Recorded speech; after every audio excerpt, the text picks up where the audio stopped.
우리가 철로역정 계속적으로 이제 살피는 가운데 있습니다. 지난번에 우리 생각을 좀 다시 또 불러오기 위해서 해석자가 크리스천에게 일시적인 신앙의 모습을 가지고 있었던 사람, 그러나 구원받지 못하고 쇠창살에 갇혀서 절망하는 사람의 모습을 보여준 바 있습니다.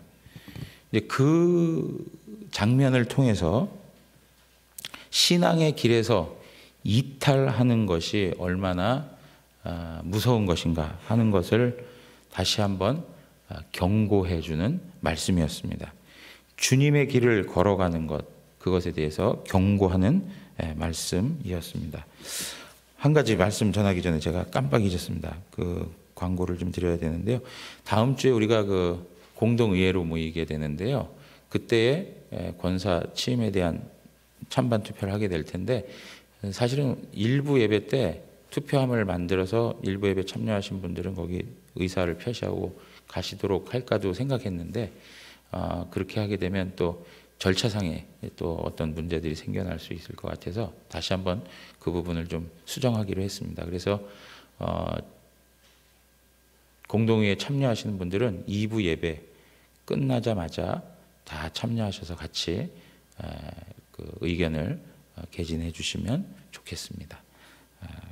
그러니까 1부 때 참여하시더라도 공동회에 참여하셔서 그 의사를 표해 주시면 감사하겠습니다. 자, 계속 이어서 말씀드립니다. 그리고 나서 이 해석자는 크리스천을 데리고 다른 방으로 인도합니다. 그런데 다른 방에 인도되었을 때 크리스천이 본 장면이 뭐냐면, 한 남자가 침대에서 일어나고 있는데요. 그가 벌벌 떨고 두려움 가운데 있는 것입니다. 왜 그 사람이 두려움 가운데 떨고 있을까 하고 묻죠. 그러자 그는 자기가 어떠한 꿈을 꾸었다고 이야기하면서 자기 자신이 꾼 꿈을 설명해 주기 시작합니다. 하늘이 칠흑같이 어두워지고 천둥과 번개가 쳤습니다. 구름은 빠르게 지나가면서 거기서 나팔 소리가 막 들려나는 거예요. 그런데 구름 위에 앉아있는 한 사람이 보이는 것이죠. 그가 누구일까요? 예? 손오공이요? 예. 구름 위에 한 사람이 있는데 우리가 잘 알지만 재판장 되시는 예수 그리스도로 설명되는 거예요. 이제 그를 수종하는 수천의 천사가 그 가운데 있었고, 그들은 불꽃 가운데에 있었던 것입니다. 하늘은 온통 불타오르는 불길 속에 사로잡혀 있는 그러한 광경을 보게 된 것이죠. 그럴 때 하늘로부터 한 음성이 들렸습니다. 죽은 자들아 일어나 심판을 받으러 나오라, 이렇게 얘기하는 거예요. 죽은 자들아 일어나 심판을 받으러 나오라. 그러면서요, 바위가 갈라지고 무덤이 활짝 열리면서 죽은 자들이 심판을 받으러 막 나오는 장면이 그려지고 있는 거예요. 그럴 때 이 무덤에서 이 명령을 들은 사람들의 두 가지 반응이 나오는데, 첫 번째 사람들은 그 일에 대해서 기뻐하고 오히려 하늘을 쳐다보면서 감사하는 그러한 장면들이 있고요. 또 다른 부류는 어떠해요? 매우 슬퍼하면서 산 아래에 자기를 어떻게 하면 숨길 수 있을까 하고 자기 몸을 숨기려고 하는 그러한 사람들이 있었다는 거죠. 그런데 여러분, 구름 위에 앉은 그분이 어떠한 책을 쫙 펼쳐가지고 그 사람들을 향하여 앞으로 나오라 하고 이렇게 명령을 하는 거예요. 그런데 그러할 때에 그 강렬한 불이 막 일어나기 시작하고, 마치 법정에서 재판장하고 죄인들이 거리를 두고 있는 것처럼 사람들이 어느 누구도 그 앞으로 다가서지 못하는 그러한 그 상황이 되었습니다. 코로나 때문에 거리 둔 게 아니라 그 하나님의 심판과 그 위험과 그 진노가 아주 심각하게 묘사되는 그 앞에 감히 누구도 가까이 나갈 수가 없는 것이죠. 그렇게 구름 위에 앉아있는 그분이 명령을 합니다. 뭐라고 얘기하느냐? 가라지와 겨와 건부를 모두 모아 불못에 던져라 라고 이야기하죠. 그러니까 지옥이 활짝 열리면서 화염이 무시무시한 소리와 함께 막 올라오는 거예요. 그런데 어느 정도로 무서웠냐면 이 꿈꾸는 이 한 남자가 서 있는 그곳까지 막 치고 올라오는 듯한 그런 두려움을, 그런 공포를 경험했다고 얘기하고 있어요. 그 모습이 끝나자마자 다시 구름 위에 앉은 분이 뭐라고 또 명령을 하냐면 내 알곡은 모아 곡식 창고에 걷어두라 이렇게 얘기하죠. 내 알곡은 모아서 곡식 창고에 두라 이렇게 얘기합니다. 그러니까 그 소리에 많은 사람들이 막 하늘로 올라가고 하나님이 예배하신 그 곡식 창고로 들어가는데 누구만 남겨져 있어요? 꿈꾸는 이 사람만 홀로 남겨지게 된 것입니다. 그리고 그는 자기의 몸을 숨기려고 했지만 그럴 수가 없었어요. 구름 위에 앉아있는 분이 그를 주시하고 있었고 그는 그 구름 위에 앉아있는 그분을 보면서 계속적으로 괴로워할 수밖에 없었어요. 왜냐하면 그의 마음속에 있었던 죄가 끊임없이 일어났고 그 양심이 자기 자신을 정죄하고 있었기 때문에 그 고통에서 벗어날 길이 없었던 것이죠. 이러한 섬뜩한 꿈을 꾸고 잠에서 깨어난 그 모습, 그것이 지금 이 한 남자가 침대에서 일어나면서 두려워가지고 벌벌 떨 수밖에 없었던 이유였다는 것이죠. 여러분, 이 사람이 이 꿈을 꾸면서 왜 이렇게 두려워하고 떨었을 수밖에 없었을까? 그가 뭐라고 얘기하냐면 심판날에 대한 준비가 되어 있지 않았기 때문이다 이렇게 얘기합니다. 심판날에 대한 준비가 되어 있지 않았기 때문에. 정말 그가 두려워할 수밖에 없었던 것은 다른 사람들은 다 하늘로 올라가는데 자기 자신만 내버려 두고 있다는 것, 자기 자신만 버림을 받고 있었다는 것, 그리고 나서 바로 그곳에서 지옥문이 열렸다는 것, 그것에 대한 두려움이 그의 마음을 완전히 사로잡고 있었던 것입니다. 그러면서도 그의 양심은 계속적으로 자기 자신을 찌르면서 너는 죄이냐, 너는 죄이냐, 그러면서 하나님의 재판장은 끊임없이 그를 주목하고 있고 그에게서 눈을 떼지 아니하는 그러한 섬뜩한 장면을 보고 나서 가만히 있을 수가 없었던 것입니다.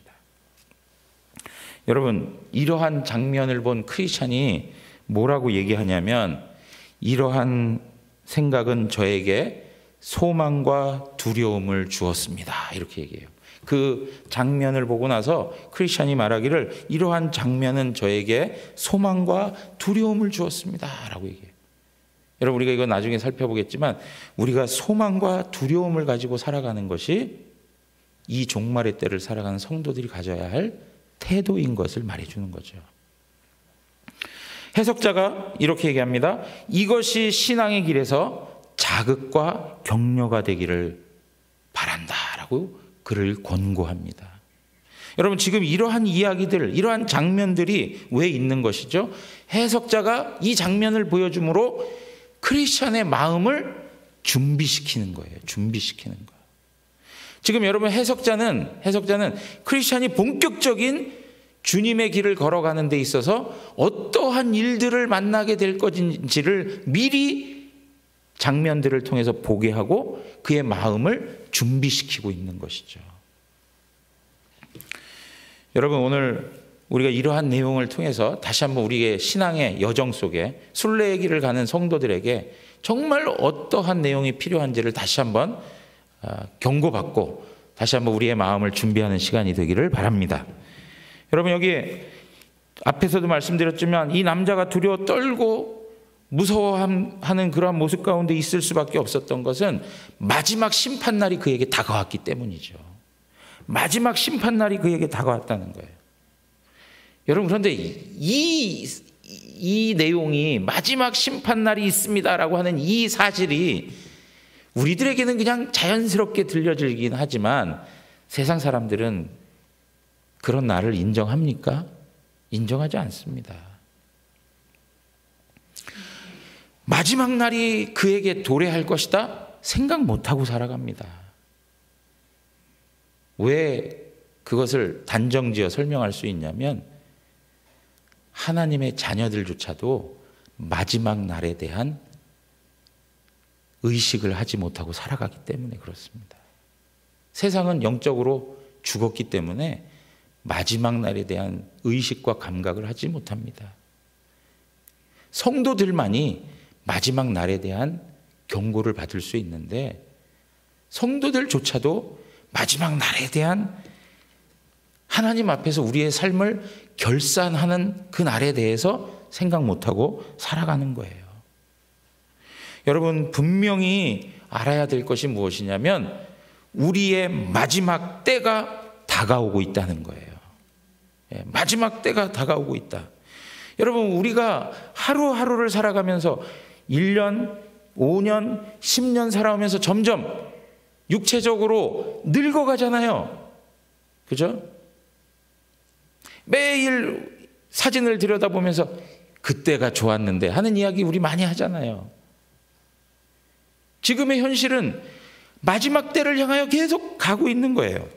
주님이 오시든지 아니면 우리가 주님 앞에 서든지 우리의 삶에는 우리의 삶을 결산할 마지막 때가 있다는 것은 성경이 말하고 있는 바죠.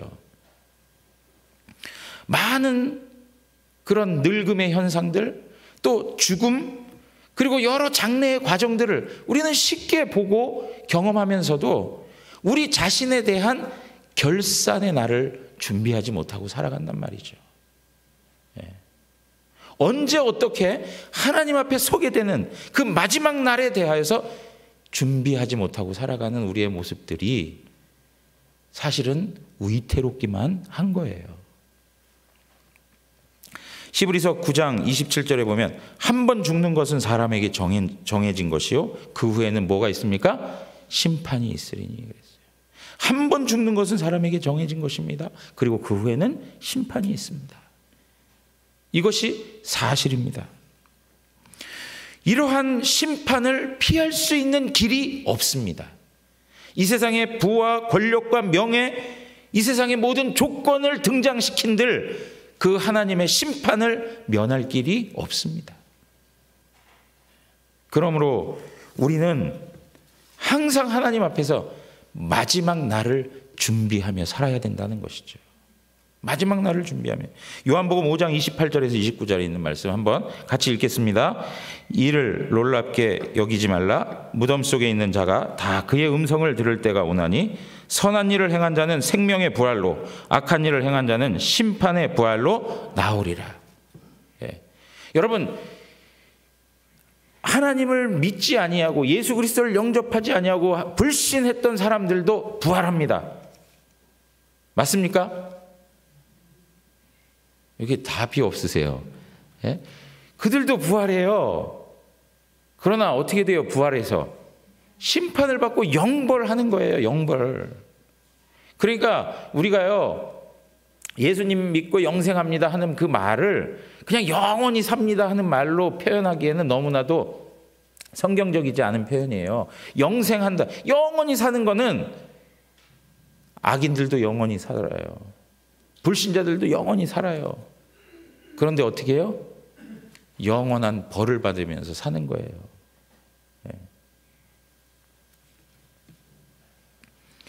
인간이 마지막 날에 부활해서 어디로 나아가는가? 하나님의 심판대 앞에 서게 된다는 거죠. 하나님 앞에 심판대 앞에. 자, 로마서 14장 10절 우리 큰 목소리로 한번 읽겠습니다. 내가 어찌하여 내 형제를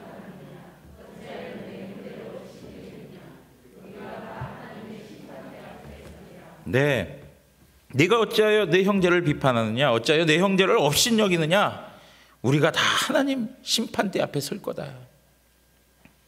너가 누구를 정죄하고 비난하고 하지만 너 또한 하나님의 심판대 앞에 설 거야. 이것이 우리가 가지고 있는 최종적인 자리가 되는 것이죠. 이러한 방식 속에서, 이러한 일들 속에서 사람들이 왜 숨을 수밖에 없습니까? 하나님의 심판이 너무 크기 때문에, 하나님의 심판의 그 진노의 크기가 너무 커서 우리가 감당할 길이 없는 거예요. 단순한 것이 아니에요. 잠시 잠깐 벌 받고 끝날 만한 일들이 아닌 거예요. 여러분, 데살로니가 후서 1장 7절의 9절을 보면 환난을 받는 너희에게는 우리와 함께 안식으로 갚으시는 것이 하나님의 공의시니, 믿음의 사람들이 초대교회에 환난을 당한단 말이죠. 환난을 당하는 믿음의 성도들, 하나님께서 공의롭게 모든 것들을 결론 내셔서 그들로 하여금 하나님과 안식하게 하신다는 거예요. 주 예수께서 자기의 능력의 천사들과 함께 하늘로부터 불꽃 가운데 나타나실 때에, 주 예수께서 재림하실 때에 8절, 하나님을 모르는 자들과 우리 주 예수의 복음에 복종하지 않는 자들에게 형벌을 내리시리니 이런 자들은 주의 얼굴과 그 힘의 영광을 떠나 영원한 멸망의 형벌을 받으리로다 그랬어요. 영원한 멸망의 형벌을 받으리로다. 여러분, 오늘 한국 기독교의 계의 메시지를 한번 다 들어보세요. 여러분, 유튜브 잘 들으시잖아요. 유튜브의 내용들 다 들어보세요. 우리 성도님들이 은혜 받는다라고 하는 많은 분들의 내용들을 다 들어보면 심판에 대한 내용이 있습니까? 하나님의 영원한 지옥 형벌에 대한 그 가르침의 내용들이 빈번하게 등장하면서 우리의 마음을 괴롭힙니까? 그렇지 않아요. 안타까운 현실이에요. 그러나 성경이 일관되게 계속적으로 설명하는 내용이 무엇입니까? 기독교 신앙의 핵심적인 교리 중에 하나가 뭐예요? 하나님께서 심판하신다는 거예요. 하나님의 공의를 나타내실 때가 있다는 거예요.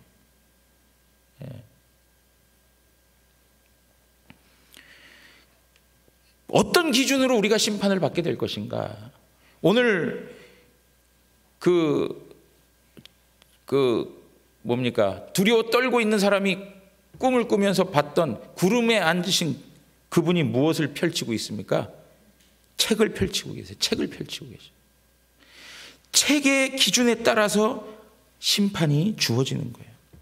하나님의 법을 기록한 책이고 동시에 구원받은 자들의 이름이 기록되어 있는 생명록이에요. 생명책이에요. 그것에 따라서 그들의 삶에 대한 부분들을 심판하시는 거예요. 그래서 요한계시록 20장 11절에서 15절에 이렇게 말씀하고 있는 겁니다. 또 내가 크고 흰 보좌와 그 위에 앉으신 이를 보니 땅과 하늘이 그 앞에서 피하여 간 데 없더라. 또 내가 보니 죽은 자들이 큰 자나 작은 자나 그 보좌 앞에 서 있는데 책들이 펴 있고 또 다른 책이 펴졌으니 곧 무슨 책이에요? 생명책이라. 죽은 자들이 자기 행위를 따라 책들에 기록된 대로 심판을 받으니 바다가 그 가운데 죽은 자들을 내주고 또 사망과 음부도 그 가운데에서 죽은 자들을 내주매 각 사람이 자기 행위대로 심판을 받고 사망과 음부도 불못에 던져지니 이것은 둘째 사망 곧 불못이라. 누구든지 생명책에 기록되지 못한 자는 불못에 던져지리라. 하나님의 심판이 있음을 단호하게 말씀하고 있습니다. 단호하게 말씀. 심판 다음에 벌어지는 일들이 어떤 광경이죠? 알곡과 가라지가 나뉘어지면서 알곡은 알곡대로 창고에 들이고 가라지는 어떻게 해요? 영원한 심판을 받도록. 그래서 누가복음 3장 17절에 손에 키를 들고 자기의 타작마당을 정하게 하사 알곡은 모아 국간에 들이고 쭉정이는 꺼지지 않는 불에 태우시리라 그랬어요. 쭉정이는 꺼지지 않는 불에 태우시리라. 사랑하는 성도 여러분, 하나님께 속한 자가 거룩한 자들입니다. 하나님께 속한 자가 거룩한 자예요. 우리의 수준이 거룩해서 거룩한 게 아니고 하나님께 속했다라고 하는 그 자체가 거룩한 거예요. 그러니까 하나님께서는 철저히 하나님께 속한 자와 하나님께 속하지 않은 자를 구별하십니다. 거룩이죠, 거룩. 이러한 하나님의 심판 앞에서 자기 자신들의 몸을 막 숨기려고 할 수밖에 없어요. 왜요? 자기 안에서 끊임없는 죄가 막 드러나기 때문에, 자기의 인생 과정에 있었던 죄악이 막 쏟아져 나오기 때문에, 하나님이 그 죄인을 바라보시면서 불꽃 같은 눈동자로 주시하고 계시니까 그것을 감당해낼 힘이 없어요. 그 능력이 없어요. 예. 여러분, 우리 예전에 고교 시절이든 뭐 이렇게 뭐 잘못해가지고 교무실에 끌려가서 선생님 야단을 맞고 할 때 그 선생님들의 그 매서운 눈초리만 봐도, 예? 얼마나 이렇게 간담이 녹는지 말이에요. 선생님의 표정 살피기에 바쁘지 않아요? 뭐 우리 부모들이 자녀를 대할 때도 마찬가지죠. 그런데 여러분, 하나님 그분 앞에서 감히 당당하게 서 있을 사람이 누가 있겠냔 말이에요.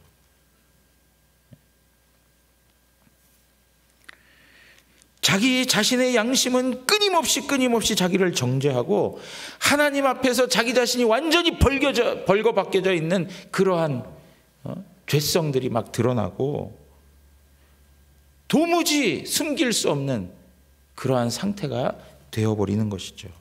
그러니 얼마나 고통스럽겠습니까? 얼마나 두렵겠습니까? 하나님께서는 우리의 아주 깊은 곳에 있는 것까지 다 드러내십니다. 다 드러내세요. 이 땅을 살아가면서 하나님께서 말씀을 가지고도 우리 심장 깊은 곳에 있는 죄의 요소들을 막 끄집어내셔서 우리로 하여금 회개시키시잖아요. 그런데 하나님 앞에 서는 날 그렇지 않다고 어떻게 우리가 말할 수 있냔 말이죠. 더 심각한 거 아니겠어요?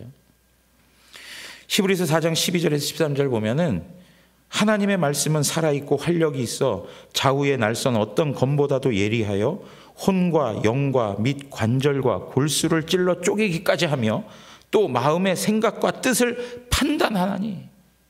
하나님의 말씀이 우리의 그 심장 폐부까지 다 그냥 드러내놓으신다. 13절에 지으신 것이 하나도 그 앞에 나타나지 않음이 없고 우리의 결산을 받으실 이의 눈앞에 만물이 벌거벗은 것 같이 드러나느니라. 예. 만물이 벌거벗은 것처럼 다 드러난다라고 말씀하고 있습니다. 여러분, 오늘날 기독교 신앙을 가지고 있는 성도들 가운데 가장 부족한 신앙적 내용이 있다면 종말론적인 신앙을 가지고 살지 못하는 그런 안타까움이에요. 종말론적인 신앙. 오히려 이런 거는 누구들이 강해요? 이단들이 잘못된 가르침 속에 이단들이 막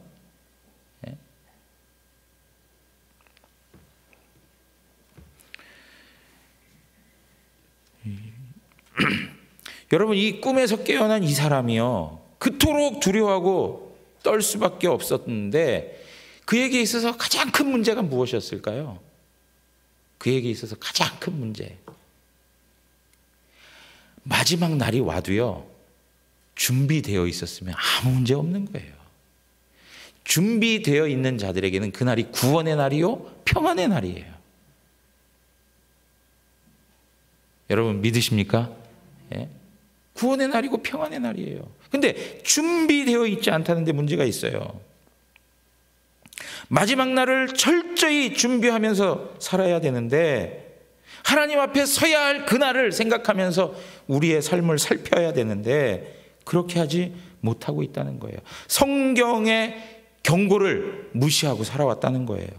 도적같이 임하는 그날을 무시하고 살아왔다는 거예요.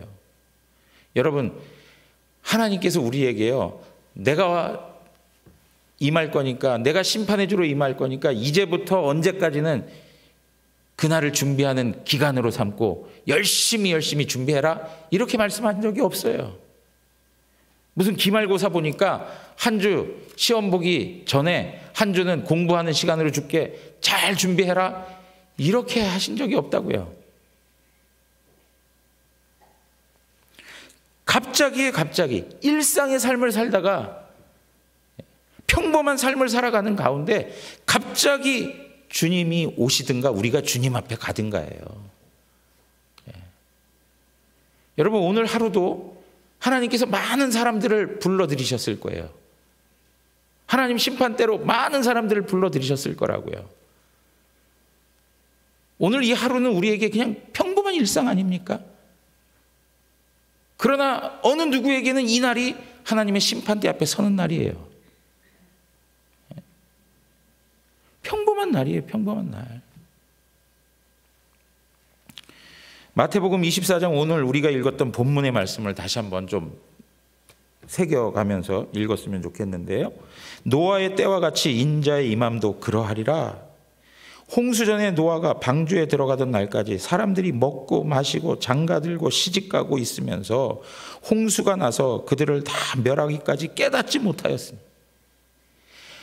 영적으로 감각이 없어가지고요, 깨닫질 못해요. 지금 하나님께서 홍수로 심판하실 것이다 라고 하는 노아의 메시지를 계속 들으면서도 다 무시하고 살아요. 노아가 산에서 나무를 패다가 나무로 만들어가면서 방주의 모습을 보여주고 하는데도 불구하고 다 비웃어요. 저 미친 거 아니야?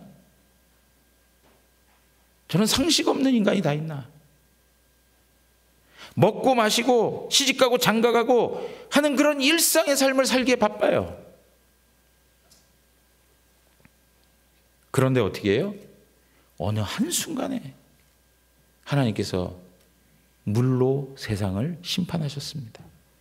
그와 같이 인자의 임함도 이와 같으리라. 40절입니다. 그때에 두 사람이 밭에 있으면 한 사람은 데려가고 한 사람은 버려둠을 당할 것이요, 두 사람이 맷돌질을 하고 있으면 한 사람은 데려가고 한 사람은 버려둠을 당할 것이니라. 똑같은 일상을 살아요. 밭에서 일을 하는 겁니다. 특별한 겁니까? 아니요. 맷돌질 가는 게 특별한 거예요. 주님 오실 때가 됐으니까 우리 맷돌질 갈자 그래요? 그냥 평상시에 하던 습관대로 하는 거예요. 그런데 그날이 아주 특별한 날이 되어버린 것이죠. 마지막 날이 되어버린 거예요. 그래서 한 사람은 데려감을 받고 한 사람은 버려둠을 당하는 그러한 비참한 일들이 생겨나게 되었다는 것이죠. 42절 함께 읽어보겠습니다. 다 같이 읽습니다. 그러므로 깨어 있으라. 어느 날에 너희 주가 임할는지 너희가 알지 못함이니라. 언제 주님이 임할는지, 언제 우리가 주님 앞에 설지 어느 누구가 알겠습니까? 그러므로 어떻게 해요? 24시간 매일매일 하나님 앞에 준비된 자로 살아야죠. 그것이 성경의 가르침인 겁니다. 여러분, 이러한 말씀들을 하나님께서 우리에게 해주시는 이유가 뭘까요? 너희 스트레스 받으며 살라고요? 예? 그거 아니죠. 세상 살아가는데도 힘들은데 이런 것까지 신경 쓰면서 막 부담 팍팍 느끼면서 살라고 막 이렇게 얘기하시는 거예요? 아니요. 우리를 위해서 말씀하시는 거죠. 우리의 구원을 위해서 말씀해 주시는 것이죠. 그러면서 너희도 아는 바니 만일 집주인이 도둑이 어느 시각에 올 줄을 알았더라면 깨어있어 그 집을 뚫지 못하게 하였으리라. 모르는 거죠. 언제 온지 모르는 거예요. 그래서 44절 결론입니다. 다 같이 읽습니다. 이러므로 너희도 준비하고 있으라. 생각하지 않은 때에 인자가 오리라. 생각하지 않은 때에 인자가 오는 거예요. 생각하지 않은 때에 우리가 하나님 앞에 서는 거예요. 생각할 수가 없어요. 예견할 수가 없어요.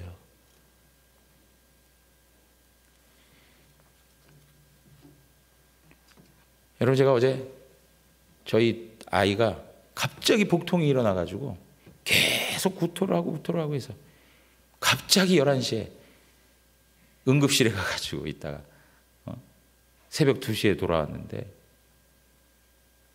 그런 일이 있을 거라고 누가 생각이나 했겠어요. 10시까지만 해도 생각 못했어요.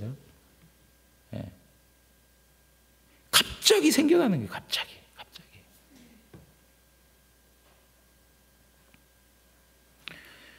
사랑하는 성도 여러분, 우리가 마지막 날을 준비하지 못한다면 그날은 우리 인생에 있어서 가장 비참하고 불행한 날이 될 것입니다. 우리가 영적 긴장감을 가지고 살아가야 되는 것, 그날을 준비하기 위함인 것입니다. 하나님 앞에서 구별되게 거룩하게 영적 긴장감 속에서 영적인 준비를 해가며 하나님 앞에 거룩하게 살아가야 합니다. 세상과 타협하지 말고 하나님 앞에서 철저히 구별되어서 하나님의 자녀답게 살아가야 합니다.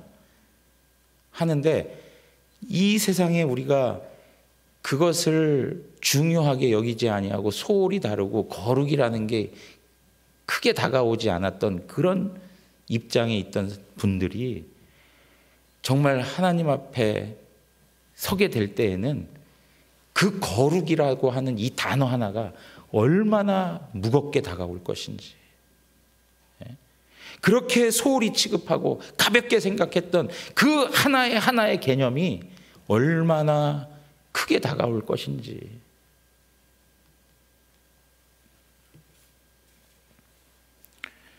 사랑하는 성도 여러분,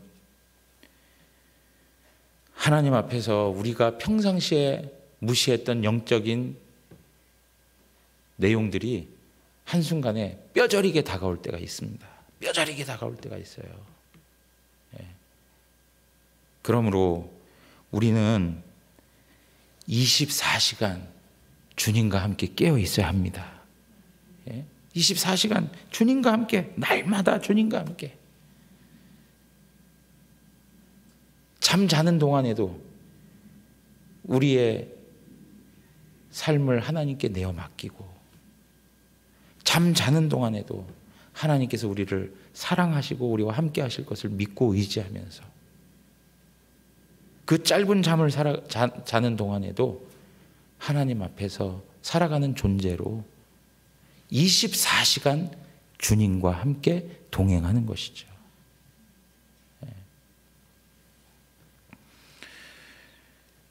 여러분, 어떤 분들은요, 마지막 날을 준비해야 한다고 해가지고 무조건 기도원에만 들어가서 기도하고 한다는 그런 생각을 갖는 것은 정말 잘못된 생각이에요.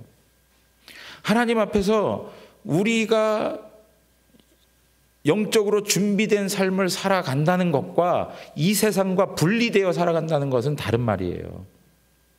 이 세상과 분리되어 살아가는 게 영적으로 준비하며 살아가는 것이 아니에요.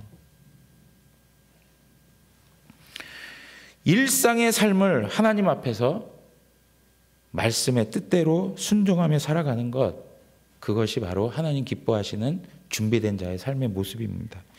데살로니가 후서 3장 6절에 있는 말씀들을 한번 보시면은요, 형제들아, 우리 주 예수 그리스도의 이름으로 너희를 명하노니 게으르게 행하고 우리에게서 받은 전통대로 행하지 아니하는 모든 형제에게서 떠나라.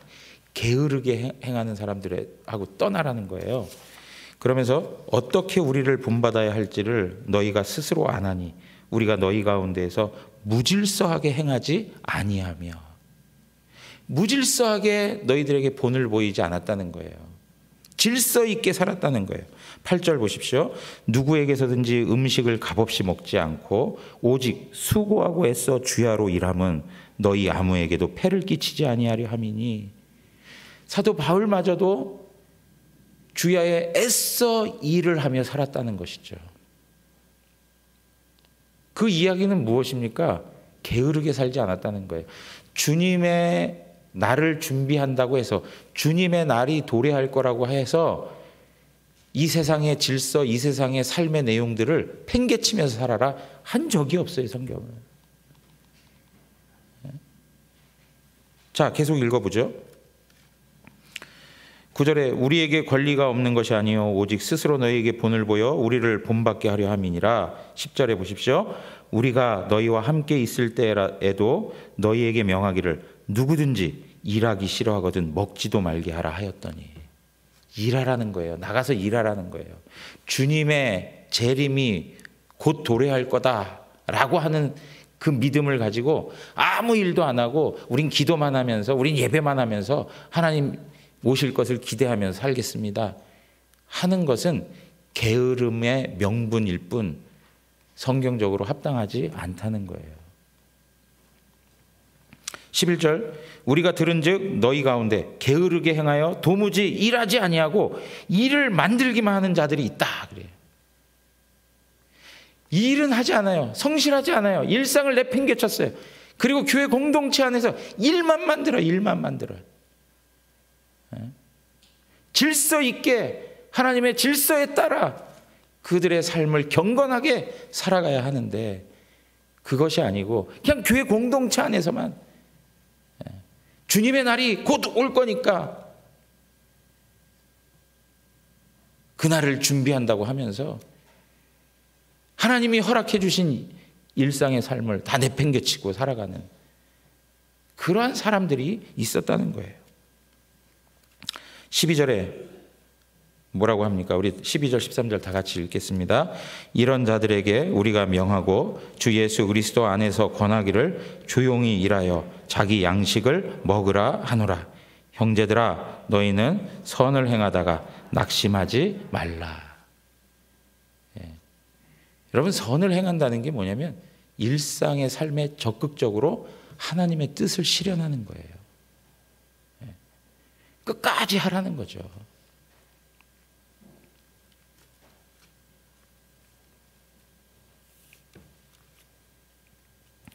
여러분 그래서 우리가 주님이 오시는 그날 마지막 때를 준비한다고 해가지고 완전히 세상과 등지고 세상으로부터 분리되어서 살아가는 그 방식은 성경적인 신앙의 내용이 아닙니다. 성경적인 신앙의 내용은 하나님이 주신 우리의 삶을 성실하고 충성스럽게 살아내는 것입니다. 그래서 데살로니가전서 5장 1절에서 11절에도 그 이야기를 하고 있어요. 마지막 때를 준비하는 것은 빛의 아들들로 살아가는 것인데 어떤 삶이냐? 믿음과 소망과 사랑을 가지고 사는 거라는 거예요. 형제들아 때와 시기에 관하여는 너희에게 쓸 것이 없으면 주의 날이 밤에 도둑같이 이를 줄 너희 자신이 자세히 알기 때문이라. 그들이 평안하다 안전하다 할 그때에 임신한 여자에게 해산의 고통이 이름과 같이 멸망이 갑자기 그들에게 이르리니 결코 피하지 못하리라. 형제들아 너희는 어두움에 있지 아니하며 그날이 도둑같이 너희에게 임하지 못하리니 너희는 다 빛의 아들이요 낮의 아들이라. 우리가 밤이나 어두움에 속하지 아니하나니 그러므로 우리는 다른 이들과 같이 자지 말고 오직 깨어 정신을 차릴지라. 여러분 여기서 우리는 자지 말자 하는 이야기가 잠자지 말라는 겁니까? 예? 우리 그리스도인들은 눈 시뻘개져 가지고 그냥 다 피로에 찌들어 가지고 수면 장애, 수면 문제가 있는 사람들처럼 뭐 그렇게 살라는 게 아니잖아요. 자지 말아라. 이 이야기는 뭡니까? 깨어 있으라는 거예요. 준비하고 살라는 거죠. 근데 그런 게 어떠한 방식으로 이루어지는 것이냐? 8절이요. 다 같이 한번 읽겠습니다. 우리는 낮에 속하였으니 정신을 차리고 믿음과 사랑의 호신경을 붙이고 구원의 소망의 투구를 쓰자. 여러분 이게 뭡니까? 믿음과 사랑과 소망을 가지고 살라는 거죠.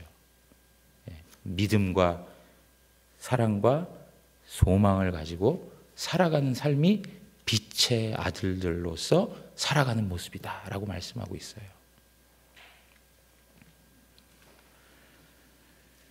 사랑하는 성도 여러분, 우리의 삶에 이런 신앙의 아름다운 모습들이 하나님 앞에서 준비되어지기를 원합니다. 날이 가면 날이 갈수록 하나님을 향한 믿음이 온전해지고 또 우리의 마음 가운데는 사랑이 넘치고 사랑이 충만하고 또 우리 안에 있는 소망이 더욱더 분명하게 고백되어져서 하나님께서 우리에게 허락할 하나님의 나라를 바라보면서 하루하루를 살아가는 것이죠. 마지막 날 심판에 대한 이러한 가르침이 우리에게 주는 유익이 무엇이냐? 아까 크리스천이 그 장면을 목도하고 뭐라고 얘기했다고요? 구원에 대한 소망을 갖고 또 한편으로는 두려움을 갖게 되었습니다 라고 하는 거예요.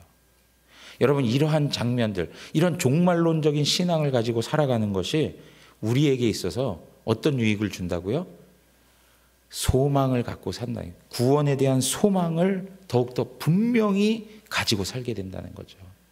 여러분, 초대교회에 기록됐던 이 하나님의 말씀들은 그 당시 핍박받고 고통하던 성도들에게 있어서는 그 어떠한 것보다도 가장 강력한 위로의 말씀이었어요. 그 소망을 가지고 하나님께서 이 땅에 다시금 오실 것이다. 그래서 하나님께서 완전한 공의를 행하셔서 하나님의 백성들에게 위로의 은혜를 베푸실 것이다.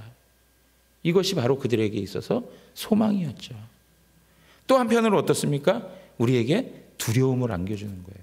두려움을 안겨준다는 얘기는 막 공포에 질려서 살게 한다는 얘기가 아니고 하나님 앞에서 경외하는 자로 살아가게 하는 거예요. 경외하는 자로. 하나님 되심을 존중히 여기는 자로 살아가게 되는 거예요. 경거망동하게 살지 않아요. 예.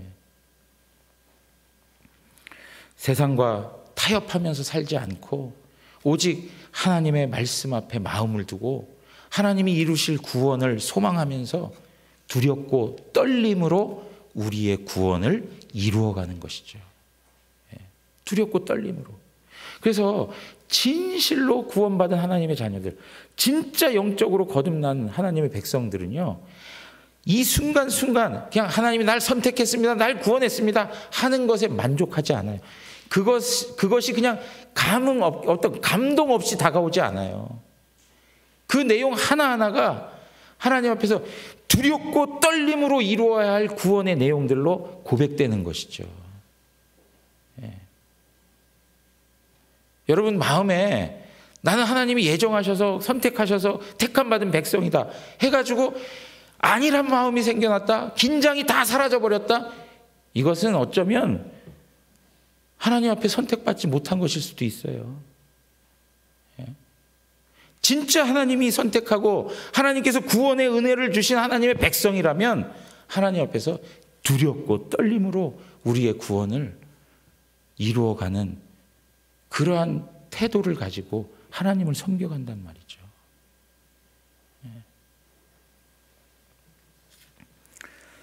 사랑하는 성도 여러분, 이러한 내용들을 해석자가 크리스찬에게 보여주는 것은 성령님께서 순례의 길을 가는 성도들에게 그 길을 인도해 주는 것과 같은 일입니다. 하나님의 성령은 오늘도 우리가 순례의 여정 속에서 하나님이 허락한 구원의 은혜를 최종적으로 얻기까지 우리로 하여금 그 여정 속에서 승리할 수 있도록, 그 여정에서 이탈하지 않도록 우리에게 진리의 말씀들로 이끌어주고 있다는 사실인 것이죠. 사랑하는 성도 여러분, 우리는 주님이 가신 그 길을 쫓아가고 있는 건데요, 그 길을 혼자 가는 것이 아니라 성령 하나님이 우리와 함께 하고 있다는 것을 믿으시기 바랍니다. 그래서 외롭지 않아요. 우리 성령께서 상담자가 되시고 도움자가 되시고 인도자가 되셔서 우리로 하여금 하나님이 우리에게 목적하신 그곳에 이르게 하신다는 것이죠. 오늘도 성령 하나님의 위로하심 속에서 하나님께서 우리에게 다가오실 마지막 날을 준비하면서 영적으로 긴장하며 살아가는 성도들이 되기를 바랍니다. 여러분, 제가요 계속 말씀드리는 건데요, 우리 대구 영안교회 성도님들은 기도하는 분들이어야 돼요. 기도하는 분들. 예. 기도하는 사람들이 많은 교회, 기도가 살아있는 곳, 그곳에 하나님의 능력이 임합니다. 영적으로 침체되어 있습니까? 무기력하십니까? 영적 긴장의 어떤 모습들이 다 이렇게 느슨해져 버렸습니까? 기도하십시오. 기도할 때 하나님의 성령이 강력하게 우리 마음 가운데 역사하십니다. 그리고 엄청난 하나님의 능력을 우리에게 부어 주십니다. 저도 이렇게 목회를 하면서 인간적으로 이렇게 지치고 고날 때가 얼마나 많은지 몰라요. 그럴 때마다 힘을 쫙 빼고 하나님 앞에 나와 기도하다 보면 어느새 하나님께서 우리의 마음을 붙들어 주시고 우리의 마음에 담대함을 주시고 우리를 책임져 주시리라고 하는 확신이 생겨나기 시작해요. 예? 여러분, 그러한 은혜가 우리 모든 성도들이 다 누릴 수 있는 은혜인 거예요. 그러므로 기도의 자리를 사모하세요. 기도의 자리를 사모하세요. 저는 우리 금요기도에 모든 성도들이 나와서 하나님 앞에 부르짖고 기도하면서 성령의 충만한 역사들을 경험하고 하나님 앞에서 정말 생동력 있는 신앙의 삶을 살아가기를 원합니다. 하나님은 우리의 기도를 사용하여 하나님의 나라를 이루십니다. 꼭 기억하십시오. 우리의 기도가 무기력하지 않습니다. 하나님이 사용하세요.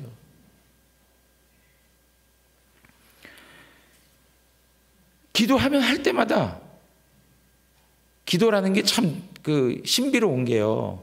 기도 한 번 하고 기도 두 번 하고 계속 기도하잖아요. 그러면 자꾸 주님 앞에 더 의지하게 되는 태도가 우리의 마음에 생겨나요.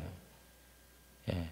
처음에는 염려, 걱정, 근심도 많았는데 하나님 앞에 계속 기도하다 보면 그 모든 것들을 다 주님 앞에 맡기게 되는, 하나님을 바라보게 하고 하나님이 나 대신 일하시게 하는 그런 엄청난 능력이 기도 가운데 있습니다. 우리 성도님들 깨어서 기도하며 말씀을 짊어지고 삶의 모습 속에서 성실하고 충성되게 살아가는 준비된 성도들로 하나님 앞에 나가는 은혜가 있기를 주님의 이름으로 축원합니다. 우리 다